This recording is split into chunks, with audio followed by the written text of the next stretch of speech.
Hi, I'm Eric Ostro, host of Live at the Lortel. For season 4, we continue our focus on art and activism. Why do off-Broadway artists uplift certain causes, and how do those causes make them the artists they are today? And while we gather virtually, we'd like to recognize that we occupy land stolen from Indigenous people. Join us in acknowledging this history and consider our role in reconciliation, decolonization, and allyship. Hi, good evening, everybody. Excuse my madness today. Welcome to Live at the Lortel. My name is Eric Ostro. I'm one of the co-hosts for this evening. I'm going to give a description. I'm a Caucasian male wearing a blue cap, glasses, and I'm wearing a black sweater. My pronouns are his and him. I'd like to welcome my dearest friend and co-host, Joy DiMichele. Hello, love. Hi, my girl. How are you? I am fantastic. I am Joy DiMichele. My pronouns are she, her, hers, and y'all. And I am wearing a red turtleneck, a curly afro, juicy red lipstick, and my background, 2 paintings are behind me, and a plant. Thank you. That was very descriptive. We're going to get to this because I can't take it anymore. I know, right? I'm going to give an intro. Our guest tonight is the legendary director, Jerry Zaks. Jerry has directed 26 Broadway shows and has received 4 Tony Awards and been nominated 8 times. Jerry has also directed 17 off-Broadway productions, including the original production of Assassins, Sister Mary Ignatius Explains It All to Us, Baby with the Bathwater, and The Marriage of Bet and Boo. He received the SDC's George Abbott Award for Lifetime Achievement in the Theater, and he is a 2013 inductee to the Theater Hall of Fame and is a founding member of the Ensemble Studio Theater. I am an incredible fan, a super fan. Let's bring on our guest, Mr. Jerry Zaks. Hello. Hello. Welcome. Welcome. Good to We're see so you. happy you're here, Jerry. Thank you so much for doing this. Such a pleasure. And I don't want to scare you with how much I know about your life, but I don't know where you live, so don't worry about it. It's okay. We're okay. How are you? I mean, we always kind of talk about, we kind of start usually with the thing our artists just finished working on. But I mean, the past 3.5 years have been just completely mad. Yeah. And in those years, you have been working on 3 Broadway shows. Yeah. Hello, Dolly, Music Man, Yeah. and Mrs. Doubtfire. So when COVID hit and we all had to run home to our, and isolate or whatever, give me some insight into what happened with you and your shows, et cetera. It was awful. It was awful. I think we shut down. We were in the 3rd or 4th preview of Mrs. Doubtfire. We're in the middle of rehearsals. I was restaging a number and very excited because I thought we were making it better. And then the producer walked in, gathered the entire company, and said we had to go home. And of course, we thought, well, a month, maybe a couple of weeks, 2 weeks, a month. Right? Little did we know that it would last as long as it did. So it just stopped us cold. And for all of us who just love making theater, something was taken away that we had perhaps taken for granted for a while, so it hurt, it was hard. How many times did you have to reschedule Music Man? That went on a couple of times, right? Yeah. Golly, I'm trying to remember exactly what year. We were supposed to open in the fall of 20, I think, originally 2020. The hope was that Doubtfire would open in the spring of that year and Music Man would open in the fall. And then, needless to say, everything was knocked around by COVID, Yeah, it was challenging. Warren Carlyle and I, Warren, who was the choreographer of the Music Man, we had about 5 weeks of previews scheduled, and at least 3 of them were exclusively dedicated to managing the company amidst the COVID absences. So it was maddening because we couldn't really get to the work of shaping the show and making the cuts and making the changes that we would ordinarily do in the first 2 weeks of preview. So Speaking Yeah. of company, were you able to reuse the same people? Did you have to replace children? Like, it's a Good great question. question. You're talking about Doubtfire? mhm. Yeah, yeah. We lost one. We lost one person, and we decided to stick with the kids, even though they were probably a little bit older than they should have been to be accurate. They had Right. put in so much work and so much time, and we just couldn't bring ourselves. And by we, I'm talking about the producer, Kevin McCullum, and the writers, the Kirkpatrick brothers, and John O'Farrell. We just decided to keep the kids, and that's what we did. Yeah. And those kids were wonderful little actors. I mean, they were so good. And it Mm. didn't take away from the story or anything. It didn't make me think, oh, they should be younger. I Yeah. didn't at all, you know, Good. suspended Well, belief. I'm excited about Doubtfire because we're going into the West End Oh, in wow. May of this year. I'll be going over there in May, and they've actually begun rehearsals of the new cast members. We did it last year in Manchester, UK. Mhm. A new, improved version of the script and the score and the show, and I'm very excited about revisiting it. I think it could be a better, tighter script than it was before. So What I'm was very interested about, I'm sorry, Joy, go ahead. what was your approach to Doubtfire in regards to how community members may think that you were poking fun at the story? How were you able to really get in there and hone it to tell the story that you wanted to get across?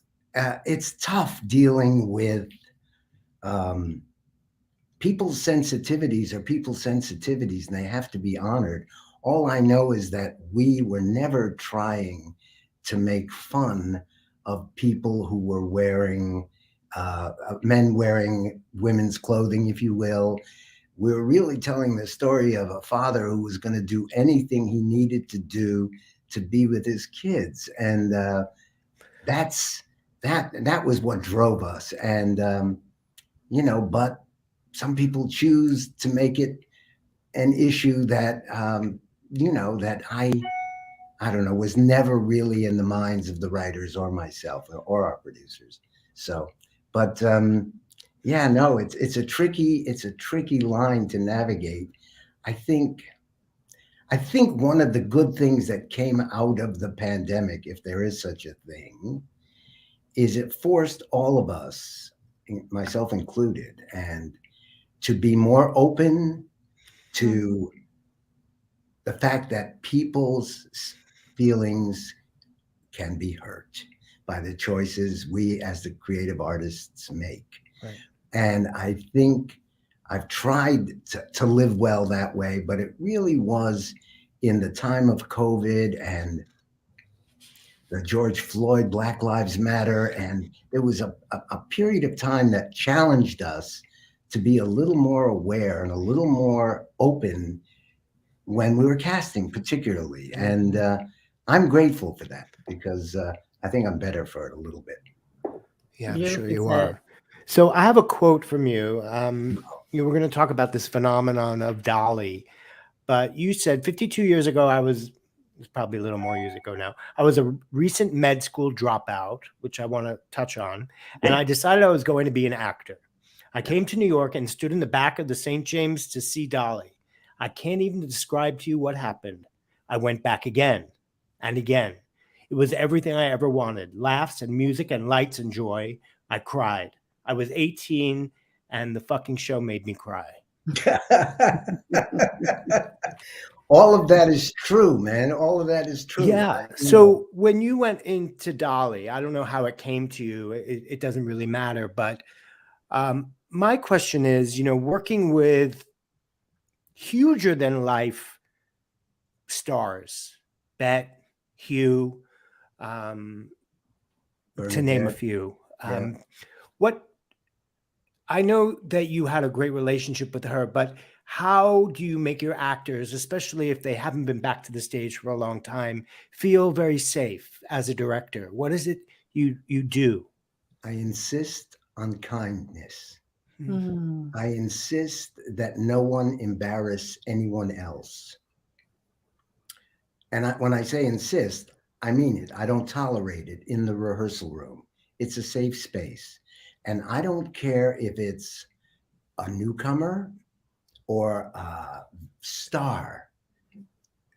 They're actors who are vulnerable, who don't want to look silly, who don't want to feel silly, who don't want to be embarrassed, who want to be nurtured. And so I go to great lengths to make sure that the rehearsal room is the way I need it to be so that the actors are protected. So no producer drop-ins, nobody coming in unless they're invited. Wow. I don't do a read through on the first day. I think it's a waste of time. No one knows the material.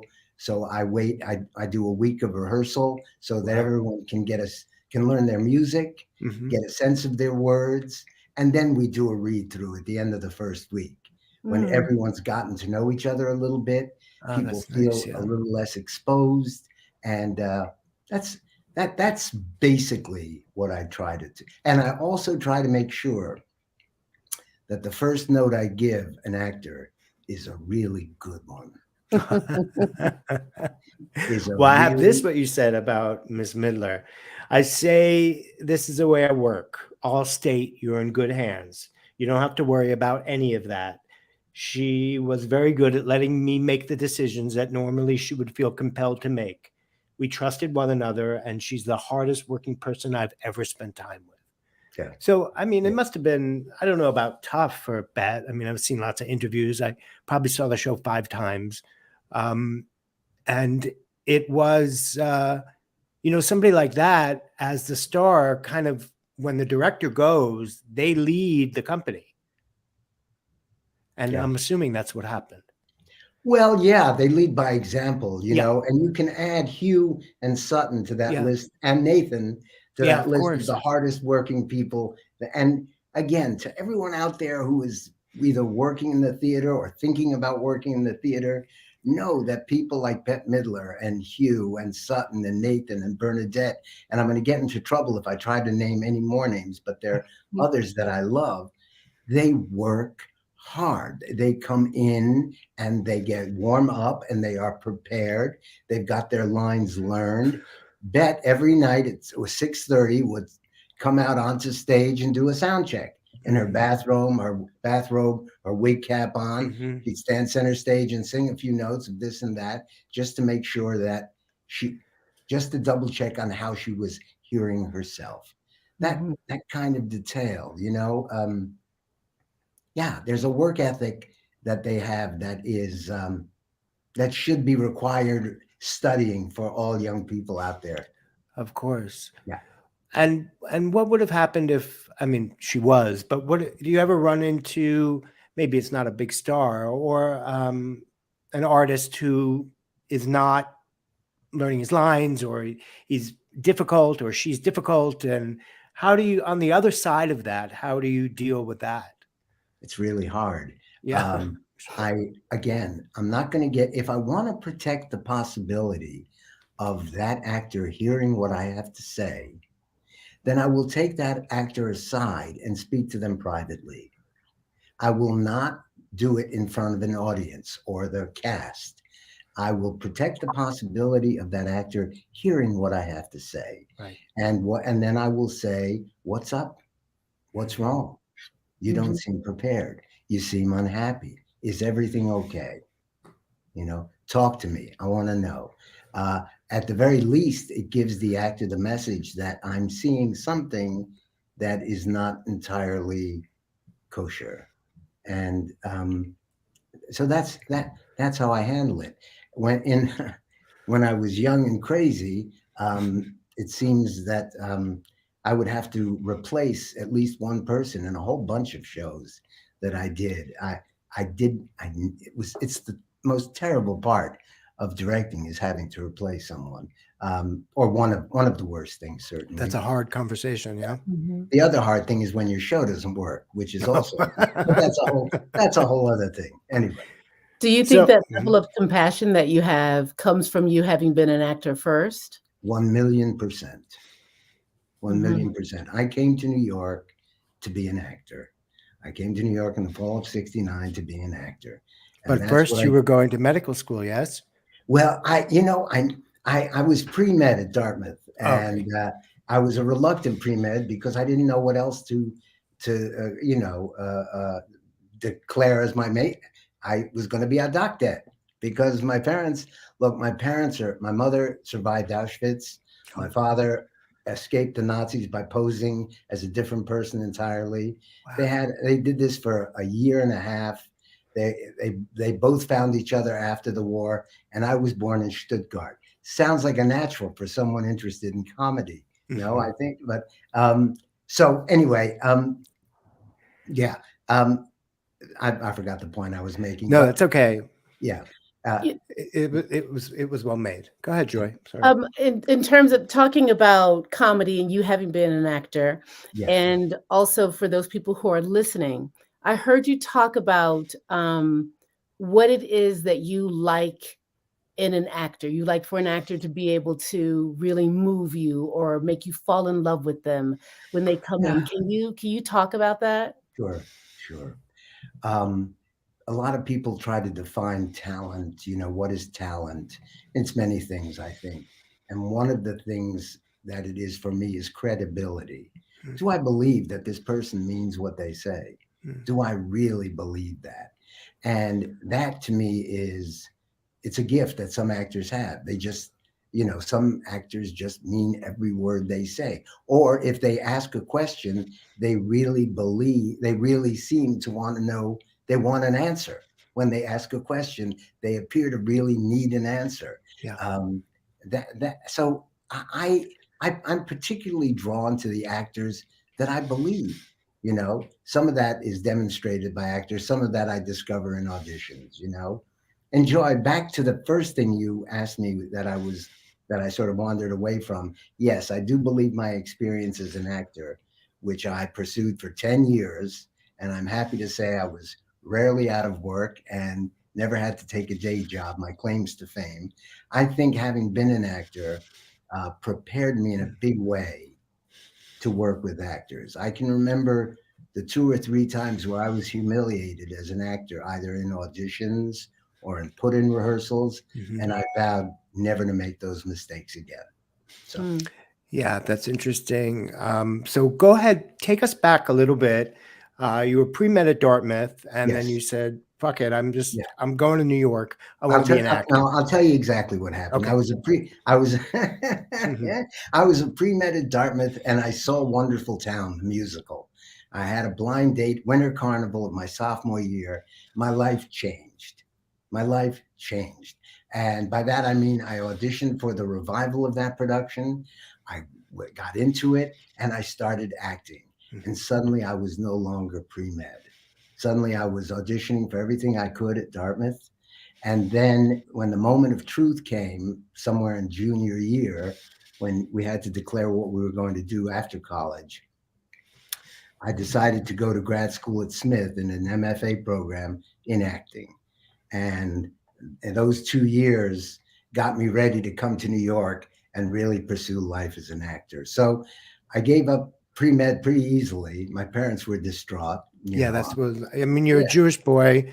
Mhm. Both your parents are, they thought I was crazy. yeah, I'm They sure. thought I was crazy. A good education thrown out. So, And that's what a Jewish boy does. They right, become a doctor, right? right, My right. family did. And Yeah. so that's what I was going to do until I realized I really hated what I had to study to do that. And I'd fallen in love, Eric, Joy. I just had fallen in love.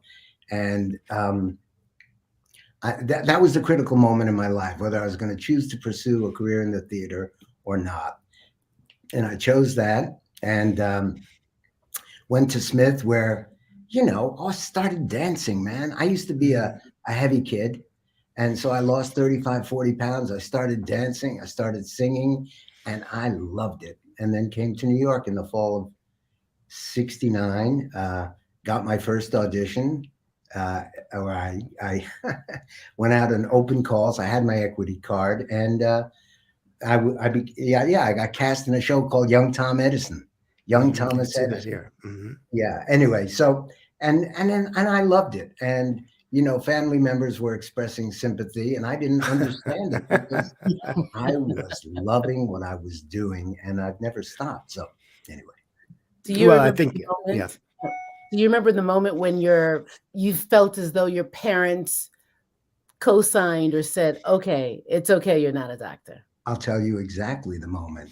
I was doing Muddle the Tailor and Fiddler on the Roof opposite Zero Yeah, Mostel. that was my next question. And Go ahead. yeah, no, and I loved Zero Mostel, and he liked me, and so he was a great teacher, and he it was a wonderful relationship, wonderful experience. But the best part was when my parents came to see the show, and I brought them back to meet Zero after the show, and my father and Zero spoke in Yiddish for Yeah. about 10, 15 minutes because Zero was fluent in Yiddish, and my father, that was his natural language. It was his first language. And so my father asked Zero if I was going to be all right in this fakakta business. And Zero said in Yiddish, he's going to be more than all right. And from that moment on, my parents they reconciled themselves to it a bit more. That's Well, wonderful. there's a pretty good compliment coming from Zero Mostel, You and know, having to work with that, I mean, legendary man in one of your first shows yeah, as Muddle, which is, yeah. a wonderful part. And that show has been revised so many times. Um, Yeah. when you did Grease, when you did Fiddler, was Bet in the chorus at the time? No, no, no, no. No. This was several years after the original Broadway run. Oh, Zero okay. took it out on the road for about 4 months before he brought it back to the city at the Winter I Garden, see. and I did those 3 or 4 months as model.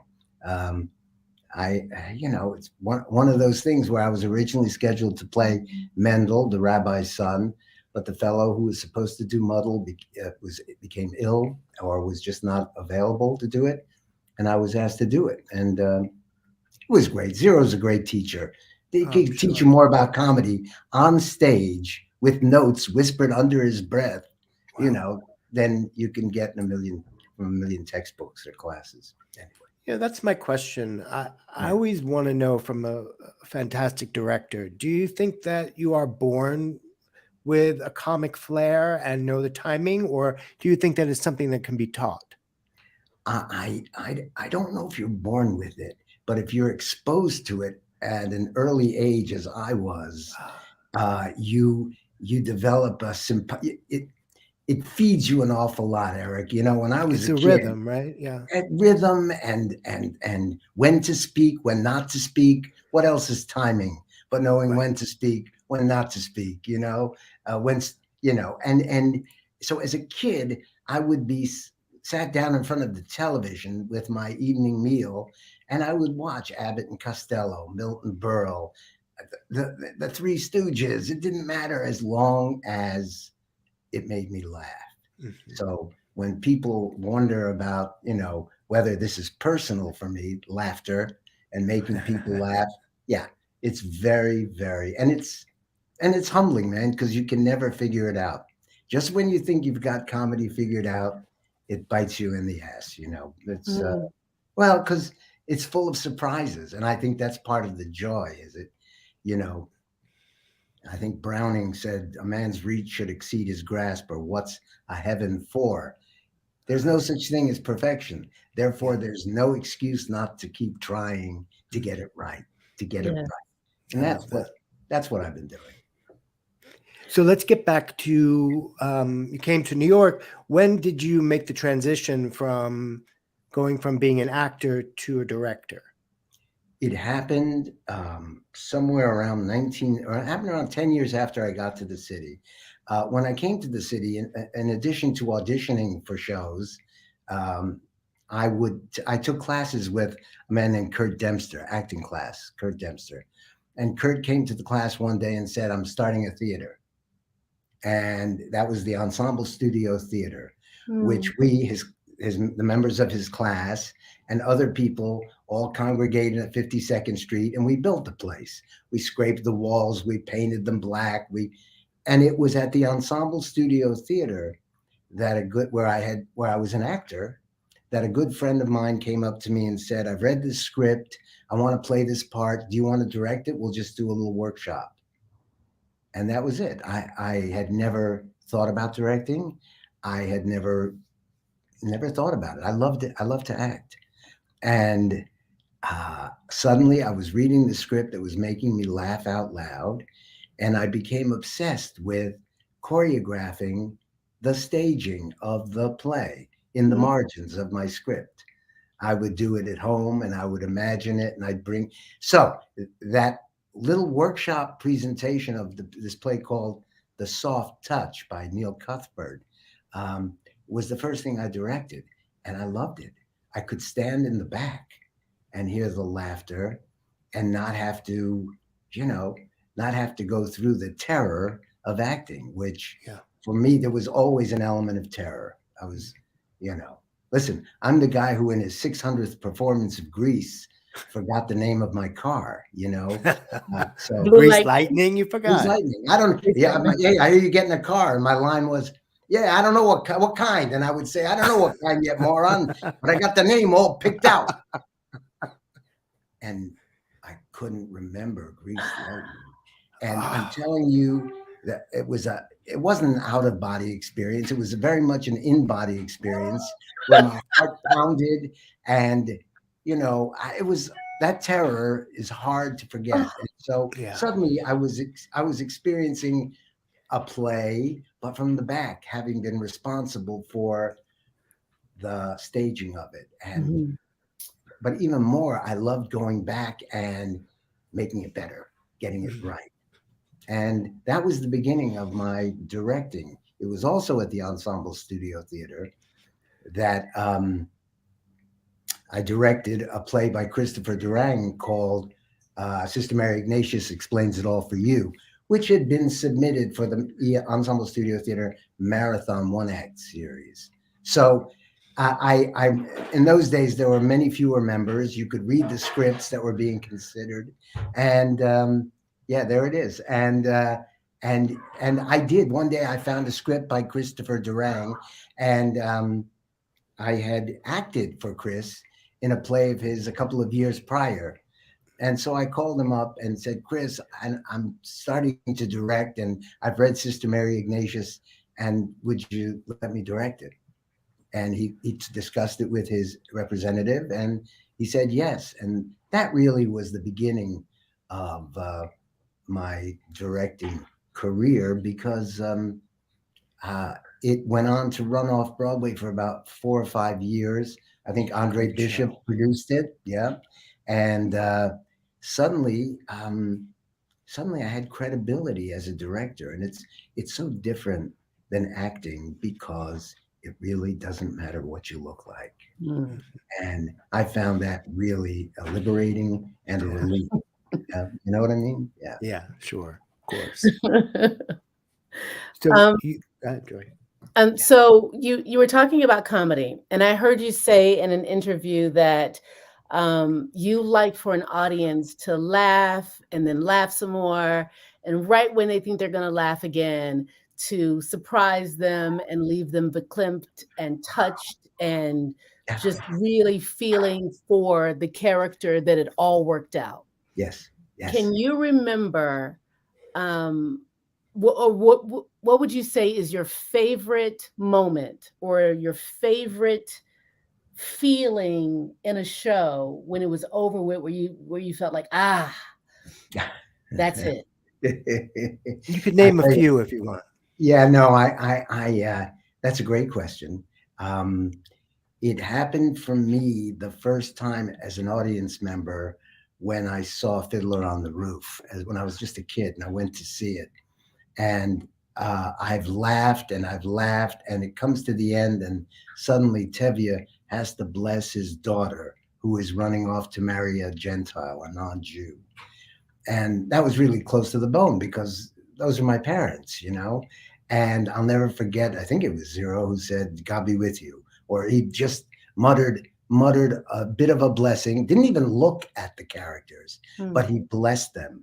And suddenly I'm a wreck, you know, I'm crying because, I mean, and it's happened numerous times in my own shows. I don't want to start naming them, but I'll tell you this, it's consistent with what I believe, and that is the sound of laughter is the sound of an audience falling in love. And I believe that to be true. And I think when you're doing a comedy, you want to find a way to give the audience permission to laugh as early as possible. And once the audience begins to laugh, you can feel them falling in love with the characters. And so that when the character goes through a difficult patch, you care and you're moved. And it's been pretty, you know, I think you can count on that. Make the people laugh, make people laugh. And just when they think they're going to laugh again, they find themselves getting choked up because of they care. They care about the characters. Yeah. And they're moved that it's going to work out. You know, when Hugh turned and said, what does he say at the end of Music Man? I just got my foot for the first time in my life. I got my foot caught in the door. I can't run away from love anymore.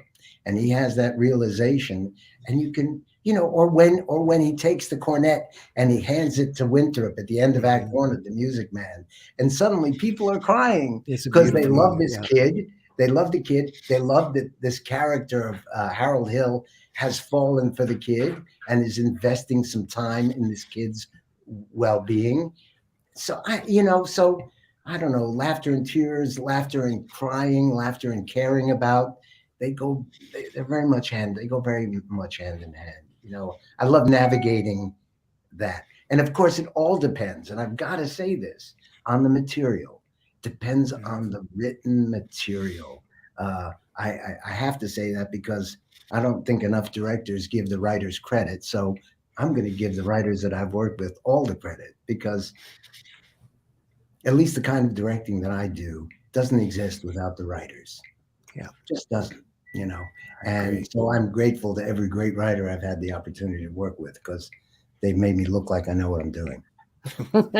Well, I'd love to talk about that. Your relationship with John Guire and your relationship with Christopher Durang, and your relationship with Andre Bishop, even though he's not really a playwright, you know, he is part of Lincoln Center, and those like Ensemble Studio Theater and all those plays that you did with Durang and Guire, they are part of your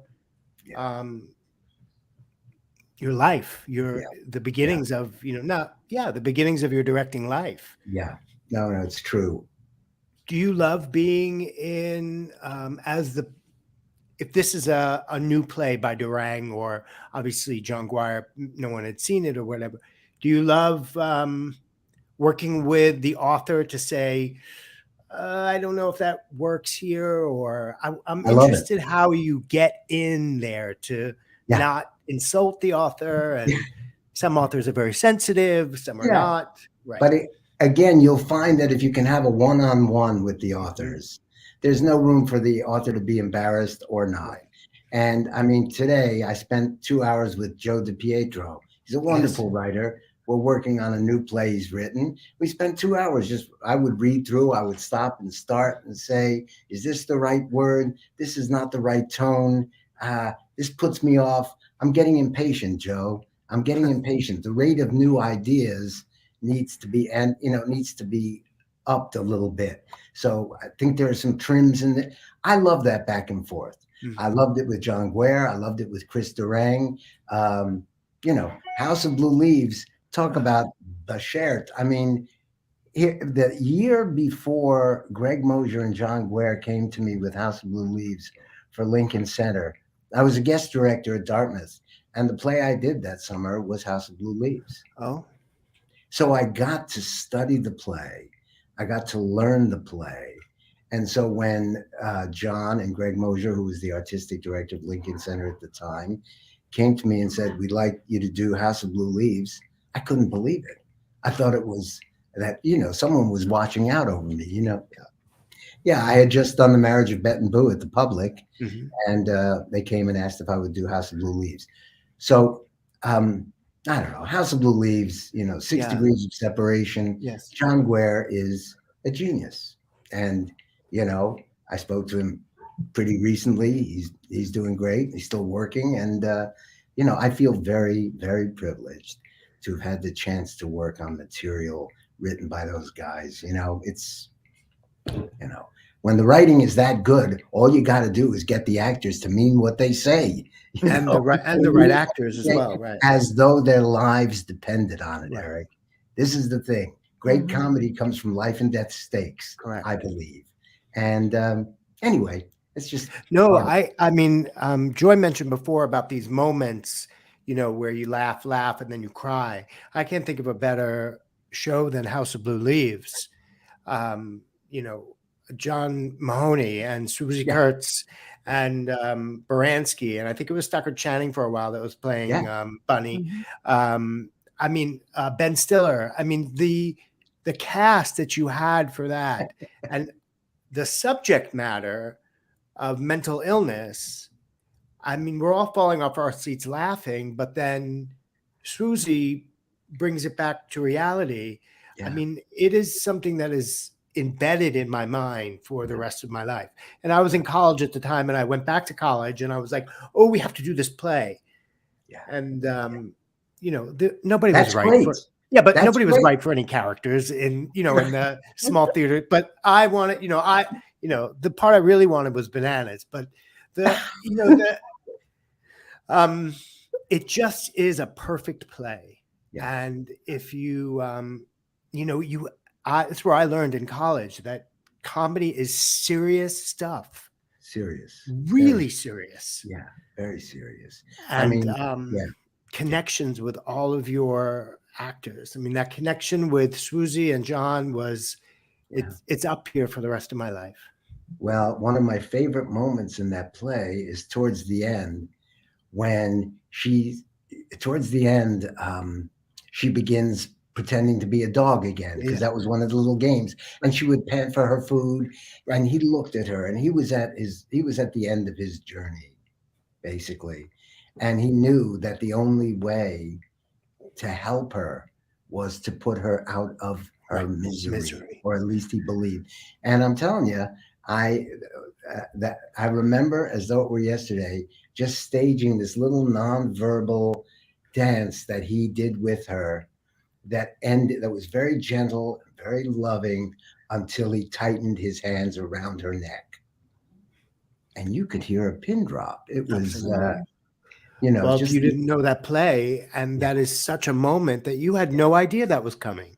no. Mhm. So And her love for him, yeah, and his real true love for her, yeah, that drew to him to, that was the next step to him saying, I need to do this so she doesn't have to be in this life anymore. yeah. It was a gift he was giving to her. That was the only way that the actor could play it. He's not trying to hurt her. He's trying to help her. Right. And telling that to a good actor like John Mahoney, you can see their eyes light up. They get it. They just get it. Yeah. You've had such a wonderful impact on American theater, on theater in general, not just American theater, but theater everywhere. What and longevity? What advice do you have for directors out there in regard to longevity? Oh boy. Part of that's a gene that you have in you that makes you have to do the work. Makes you have to do the work. I would suggest to any young directors out there who are contemplating directing a play, make sure you love the play that you're directing.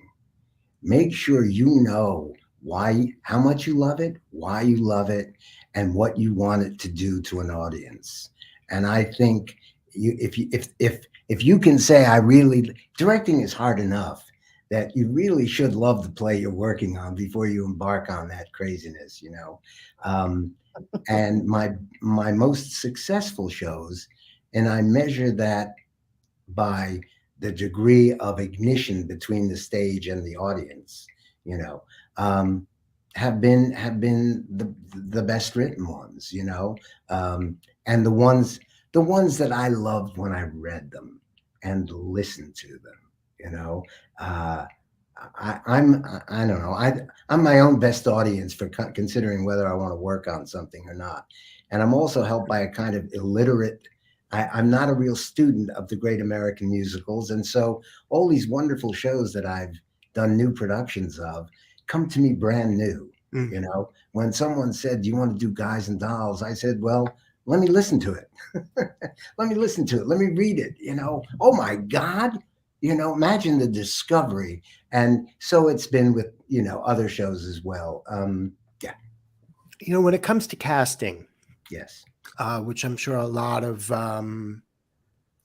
young people that are listening to the show would love to get your maybe a hint or two about what it's like to be in a director's room. I mean, I know both Joy and I, being actors, have, well, I was, you know, walking into a room and having a good experience, and, you know, having people eat their tuna fish sandwich in my face Yeah. as I'm, you know, doing a monologue or about to belt a song, you know? So, I mean, um, tell me about your process, and do you have an idea in your mind when you read the play of your circle of artists that you use? Yeah, I do. I do often, but there are so many actors I don't know because the older I get, the younger the actors get, and I don't get a chance to see them all. So I like auditions. I I have auditions, and I would say, and again, this is going to vary from director to director, obviously, but I know that if I'm casting a musical, and someone comes in to sing a song, I would say chances are, if it's a good song, you're singing it to someone, right? You're trying to make somebody hear what you're singing, right? Mhm. So I would say find that person on the back wall and sing to that spot, sing to that person, and don't close your eyes too much. Don't display what you're feeling. And if you focus, I believe this, Eric, Joy, I believe that the more successful you can be as an actor, making the other guy more important, Mhm, the more interesting you become to me as an actor. mhm. So I have found that the actors who plant their feet, don't shuffle the feet, don't move around for no reason, focus on whoever it is they're singing to, and mean what you say. You will weave us, if it's a good song and I understand the words you're singing, you will be weaving a spell that I want to have woven, you know. If your eyes are all over the place, Mhm. if you're not focused, if you're not invested in being heard by whoever it is you're singing to, my attention will wander and I'll start thinking about what I have to do later. Mhm. Yeah, Joy and Okay. I went to Rutgers and we studied Meisner. And I don't know about Joy, I don't remember, but I was always getting yelled at, you know, by the teacher saying, "This is not about you. Put your focus on the other freaking person Attention on the other right person. now. Your Right, focus on the other person." right. And what that means is you can identify that your character is sad, so let's say, the way Bananas was in the beginning of House of Blue Leaves. She's clinically depressed. But if when you come out onto stage, you don't devote all your energies to Artie, to the man that you desperately don't want to have leave the house, Right. you know, if it's just so important to get the attention onto the other guy and what it is you're trying to do to them or get from them. Right. uh, the more successful you are doing that, the more I will, the more I will be inclined to say to my associate Steve Edlund, let's see this person again. There's something wonderful here. Let's see if they can repeat it, right? Because sometimes, you know, Yeah. It's if just, it's someone I don't know, I'm not sure if they have technique, or or if, you know, it's important for me to see somebody repeat what they did that made me start to fall in love with them. Okay, so in 60 seconds, Jerry Yeah. Zaks just summed up a master's degree. Yeah, For everybody listening. Yeah, Well, it's, people come into auditions, and I can remember doing this too, and you feel like you got to show yourself off and make sure they know you can move and make sure they know you can hit that note. And all of that may be true, but really, meaning what you say will get the attention of a director, unless, of course, you have a brilliant, extraordinary, God-given voice, then sing out, sing out, and, it will have an effect. Mhm. But it's generally what I look for in auditions. So you've done these huge shows Yeah. On Broadway and also on tour. Is your process for sending something out on tour any different? Do you have to tweak? Do you have to make design adjustments or anything like that when something's going to go out? Yeah, sure. Well, we have to make design adjustments because the realities of getting from city to city are such that the set has to break down, be loaded into X number of trucks, and make it to the next city in time for the show. So design adjustments are just, I learned that the hard way. But it's critically important. I regard doing a tour or another opportunity to get it right, to make it better. You know, with the Addams Family, for example, if we had opened on Broadway with the script that we ended up with for the national tour, the You would show have would a hit. have had a different fate because the writers really got it right the second time around. Wow. But that just comes with the territory, So, like for Dolly, when Bette left, Bernadette came in, Yeah. and then obviously you spend time with Bernadette.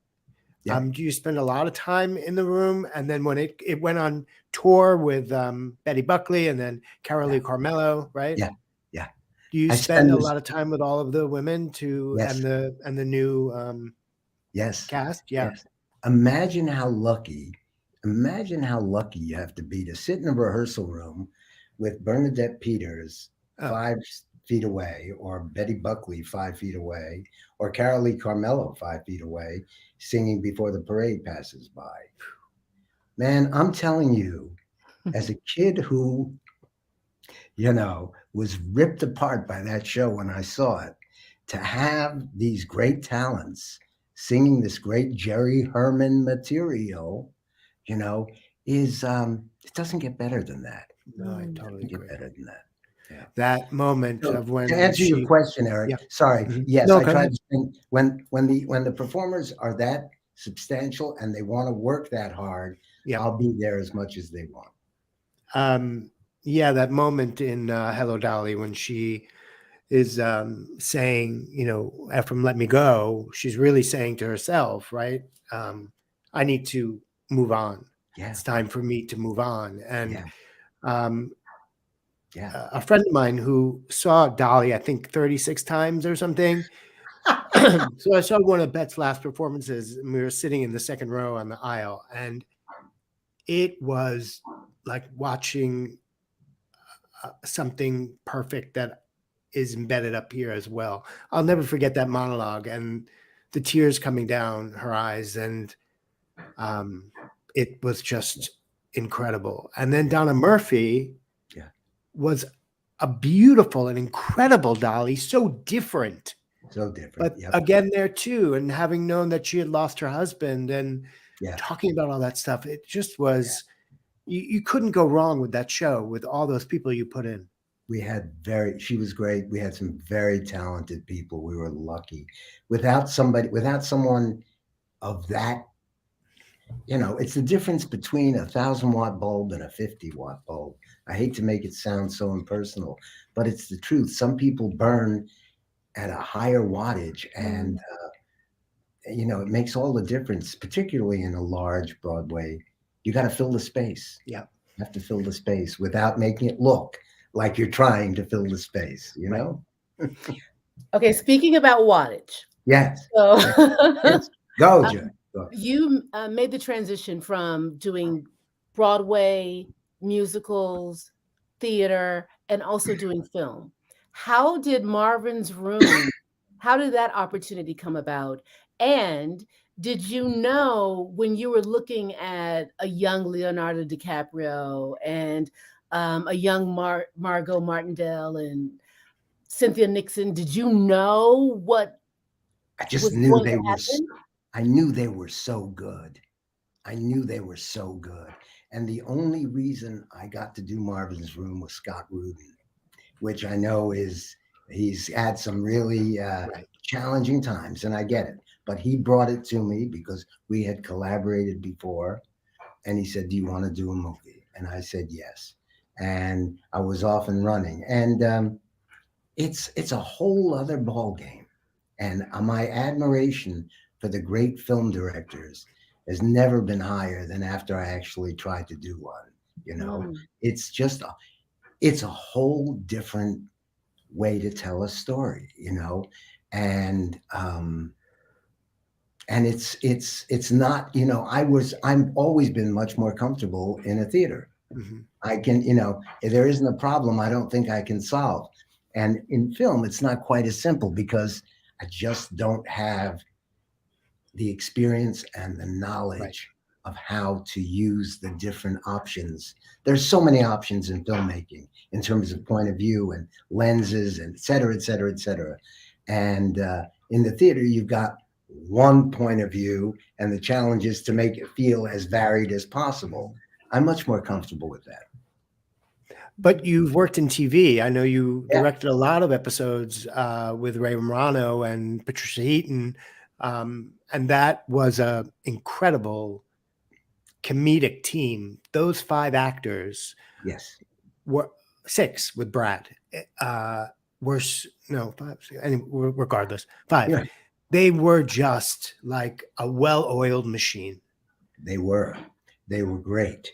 But what must be said is that the writing on that show, led by Phil Rosenthal, Phil. who Mhm. co-created it with Ray, and Phil's got his own Netflix show now. Yeah, Somebody, about eating. Yeah, yeah, and he's great, and I love him. But that guy, it's the first time that I ever watched anyone else work with actors who really knew comedy in the way that I thought, well, in the way that I thought know it, and so I was impressed, and it's great. It's interesting doing a show like that was sort of a combination of theater because you had an audience that was seeing it, right. and doing a play, and yet it was filmed, and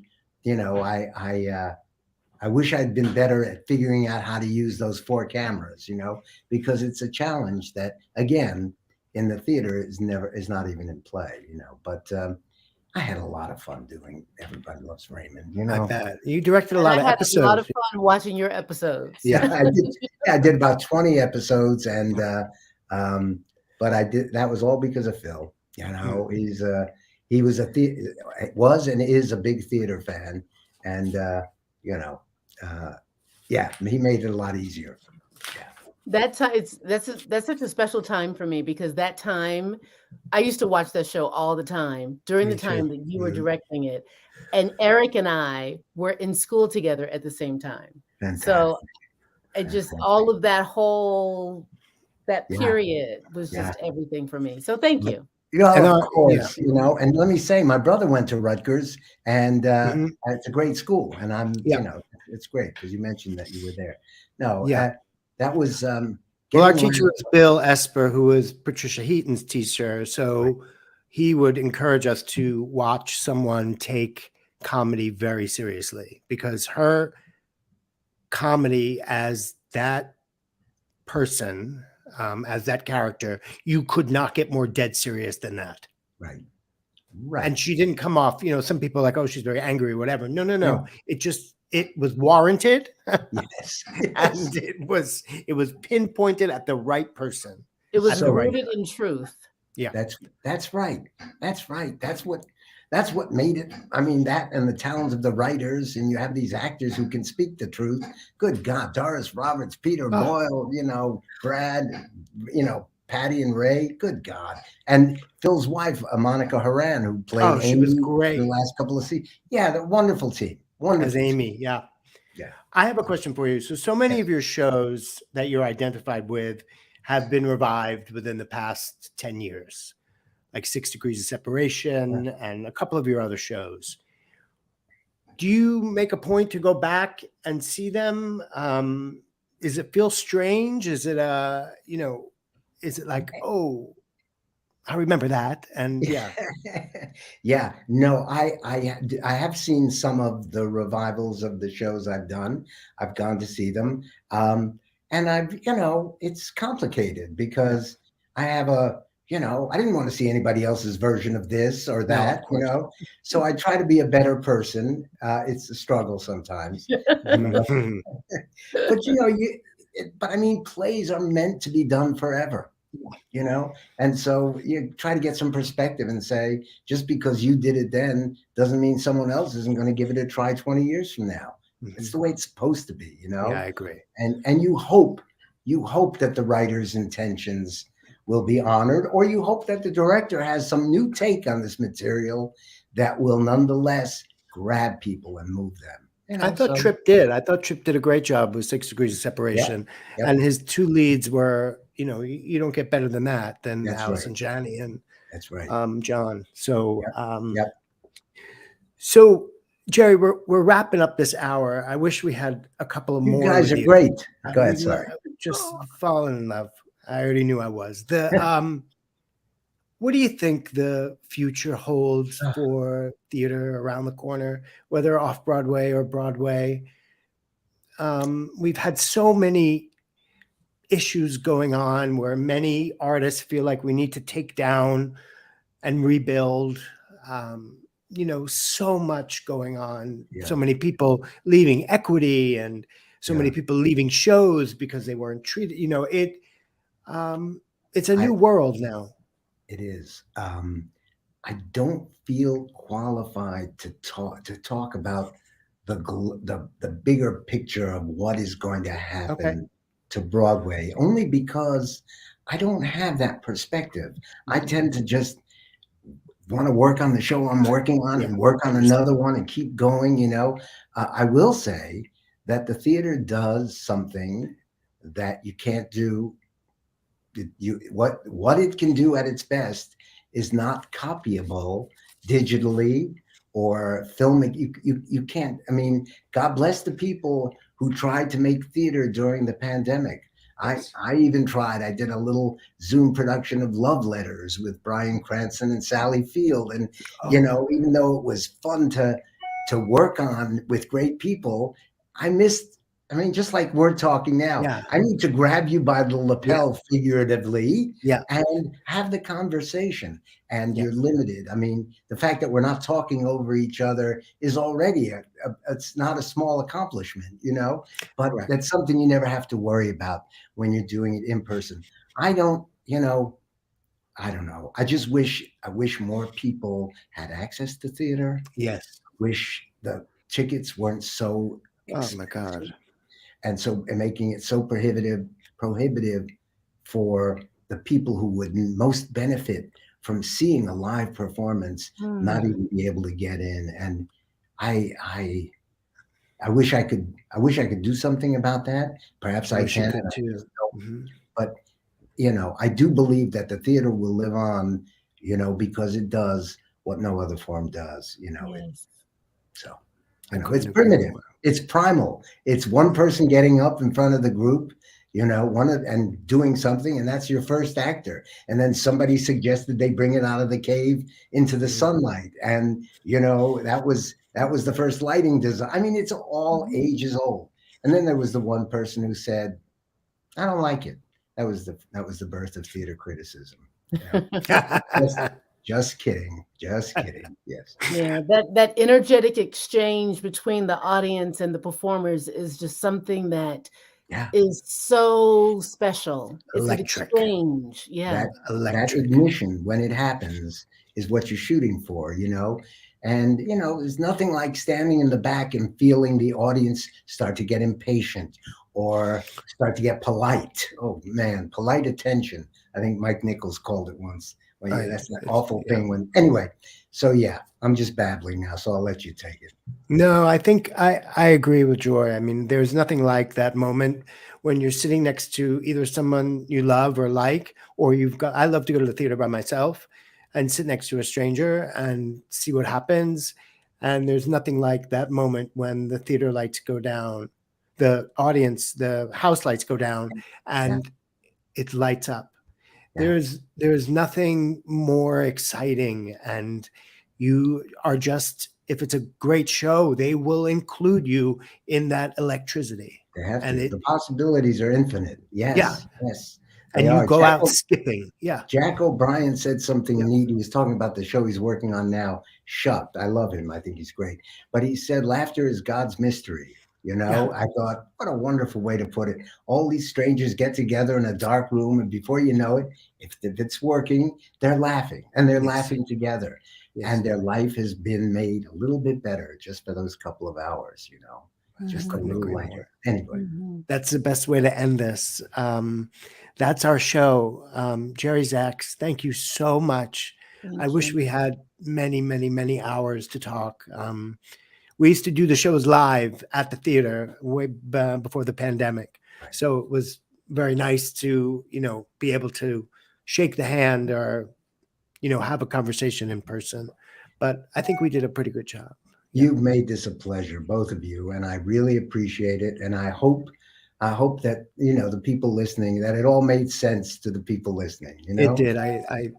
We kept it on track. You did You as were well. fantastic. You were That's our fantastic. show. Please visit liveatlortel.com for an announcement of our final guests of the season. We have one more show left for season 4. We are still signing all the paperwork, so check out our website to find out who this special guest will be. The announcement will be imminent. Information can be found on our website, liveatlortel.com. Thank you for joining us tonight. Stay healthy. Please support your local theater. Go to the theater. It is open. These artists are bringing so much to the stage right now, and we need to support them. Go to the theater. Thank you, Jerry Zaks. Thank you, Joy. This has been a dream come true for me. And And good night. Thank you, Jerry Zaks. Thank you, Joy D. Michelle. Good night.